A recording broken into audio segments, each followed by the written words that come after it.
Gospođo predsjednice, za lobiranje u Briselu tvrtke troše 120 milijuna eura godišnje. Kad toliko plaćaju, pa valjda im se isplati. Stoga je neophodno da taj postupak bude reguliran i maksimalno transparentan.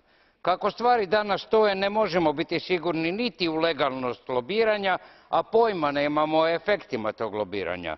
Znamo samo da brojni visoki dužnosnici europskih institucija nakon mandata dobivaju istaknute funkcije u velikim korporacijama. Slučajno? Možda. Transparentnost i regulacija ključni su kako za funkcioniranje banaka i financijskih institucija, tako i za odnos krupnog kapitala i europskih institucija. U suprotnom, u institucijama će se izglasavati privilegije korporacijama, a na uštrb europskih građana.